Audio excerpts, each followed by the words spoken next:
Why I am not premillennial. The belief that Jesus will return before or pre his millennial kingdom is known as premillennial. And here's why I don't buy into it. First, the premillennial view has death after the second coming of Jesus, which we all know will coincide with the resurrection of the dead and the final judgment. In other words, the premillennial view has death after death has been abolished, and as we all can tell, this contradicts itself. Secondly, the premillennial view also has a final rebellion against Jesus after his bodily return, which, when you think about it, makes no sense either. Just stop and reflect on that for a moment. Can you imagine either of these two things taking place after Jesus' bodily return and presence on the earth? I can't either. Listen to the way Paul explains Jesus' second coming in 1 Thessalonians 4:16. For the Lord himself will come down from heaven with a loud command, with the voice of the archangel, and with the trumpet call of God.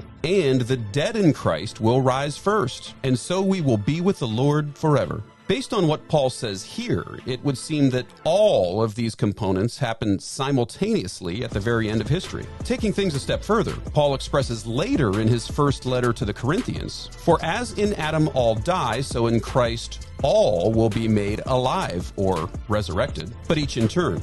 Christ, then when he comes, those who belong to him. Then the end will come, when he hands over the kingdom to God the Father after he has destroyed all dominion, authority, and power. For he must reign. In other words, he is currently reigning now in his millennial kingdom, until he has put all his enemies under his feet. The last enemy to be destroyed is death. As opposed to the premillennial view, Paul and the other apostles seemed to have the understanding that Jesus is reigning now, and that the last enemy he will conquer, quote, at the end, is death, meaning when he resurrects the dead, there will be no more death. On top of that, how will Satan mount one final rebellion when Jesus has totally defeated him, along with every other enemy? Sure doesn't make much sense to me. But what are your thoughts? Will the dead be raised when Jesus returns? Could the devil recruit an army to fight against Jesus after his return, like the premillennialists teach? But most importantly,